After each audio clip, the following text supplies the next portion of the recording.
আসসালামু আলাইকুম। বগুড়ায় জন্ম নেয়া তৌহিদ হৃদয় চেয়েছিলেন বিকেএসপিতে ভর্তি হতে, যেমনটা বাংলাদেশের 8-10টা সাধারণ তরুণের থাকে। বাট ঢাকায় এসে ভর্তি হয়েছিলেন দক্ষিণ বনশ্রীর একটা ক্রিকেট একাডেমিতে। এই যে দক্ষিণ বনশ্রীর একটা ক্রিকেট একাডেমিতে ভর্তি হয়েছিলেন, এই টাকাটা তৌহিদ হৃদয় জোগাড় করেছিলেন তার মায়ের কাছ থেকে।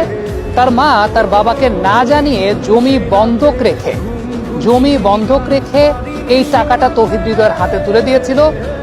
আনফরচুনেটলি সেখানে তৌহিদ হৃদয়কে প্রতারণার শিকার হতে হয়েছিল। অর্থাৎ সেই জায়গায় ভুয়া ক্রিকেট একাডেমিতে তৌহিদ হৃদয় ভর্তি হয়েছিলেন। সেখান থেকে কিন্তু থেমে যাননি। এর পরবর্তীতে বাংলাদেশের বয়সভিত্তিক ক্রিকেটে নিয়মিত নাম তৌহিদ হৃদয়। পার্সোনালি আমি তৌহিদ হৃদয়কে যখন প্রথম দেখি, সিলেট সিক্সার্স দলটার হয়ে তৌহিদ হৃদয় খেলেছিলেন এবং ডেভিড ওয়ার্নারকে তিনি রান আউট করেছিলেন।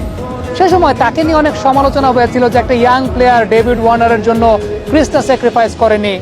ঘরোয়া ক্রিকেট তিনি খেলছিলেন। এজ লেভেলের ক্রিকেটে, বিশেষ করে আন্ডার-19 ওয়ার্ল্ড কাপের সময় তৌহিদ হৃদয় বাংলাদেশের ক্রিকেটের একটা অন্যতম বড় ভরসার জায়গা ছিলেন সেই পার্টিকুলার দলটা।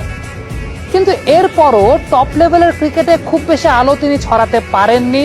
গত বিপিএলটা পার্টিকুলারলি আমরা যদি বলি, সেক্ষেত্রে ফাইনাল ম্যাচটা অনেকেই বলেন তৌহিদ হৃদয়ের জন্যই ম্যাচ হেরেছিল তার দল বরিশাল। ইভেন 10 ম্যাচ থেকে মাত্র 15 বা 16 ছিল তার গড়। খুব ভালো পারফর্ম তিনি করতে পাননি। এরপর থেকেই তার ভেতর একটা জেদ অবশ্যই কাজ করেছে, ফ্রাস্ট্রেশন তো অবশ্যই ছিল, কিন্তু ওই যে যিনি ঘুরে দাঁড়াতে জানেন তার ব্যাপারটাই কিন্তু আসলে সবচাইতে বড় বিষয়, যে তিনি ঘুরে দাঁড়াতে জানেন। বাংলাদেশ ক্রিকেট বোর্ডকে একটা ধন্যবাদ অবশ্যই জানাতে হবে যে বাংলাদেশ ক্রিকেট বোর্ড তার প্রতি ইনভেস্ট করেছে, তাকে national team kind of facility দিয়েছে। এইচপি দলের প্রত্যেকটা প্রোগ্রামের সঙ্গে তিনি ছিলেন এবং সেই জায়গা থেকে তার মধ্যে যে পরিবর্তনগুলো এনেছেন সেগুলো নিয়ে আমরা আলোচনা করেছি অতীতে বিভিন্ন সময়। এই যে রেঞ্জ হিটিং এর জায়গাটা, রেঞ্জ হিটিং এ ইমপ্রুভ করেছেন, পার্টিকুলারলি টি-20-র ব্যাটিং এর জায়গাটা স্কিল ডেভেলপমেন্ট করেছেন।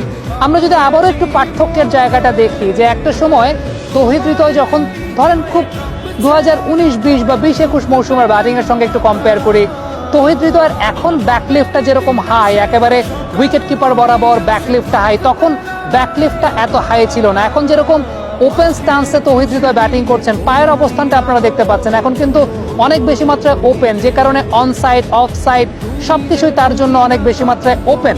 আগে অনেকটা ক্লোজ কনজাস্টেড স্ট্যান্সে তৌহিদ হৃদয় ব্যাটিং করতে থাকতেন। সবচাইতে দৃশ্যমান পরিবর্তনটা যে জায়গাটাতে আমরা দেখতে পাই, এটা হচ্ছে after playing the shot or while playing the shot Towhid হৃদয়ের মাথার অবস্থানটা। আগে অনেকাংশেই তার মাথার অবস্থানটা সরে যেত, অর্থাৎ মাথার অবস্থানটা অফ স্ট্যাম্প থেকে সরে যেত, মাথার অবস্থানটা স্টিল থাকতো না। এখন তৌহিদ হৃদয়ের মাথার অবস্থানটা আফটার প্লেইং দ্য শট ব্যালেন্সটা অনেক সুন্দরভাবে থাকছে।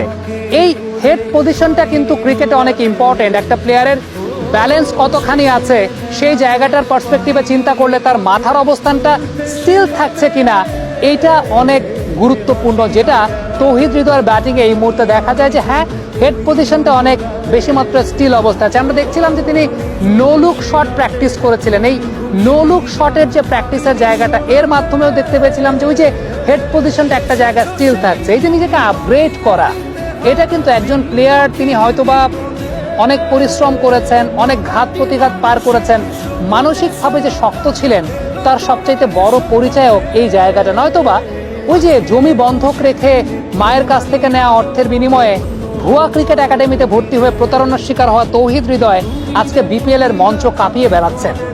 অবশ্যই বাংলাদেশের আর 10টা সাধারণ ছেলের জন্য এটা অনেক বড় শিক্ষার জায়গা।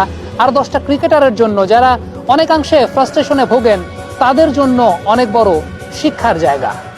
তৌহিদ হৃদয়ের ব্যাপারে আপনাদের মন্তব্য, মতামত, তার উঠে আসার গল্প আপনারা কিভাবে দেখছেন কমেন্ট বক্সে জানতে চাই। থ্যাংক ইউ ভেরি মাচ আমাদের সঙ্গে থাকার জন্য।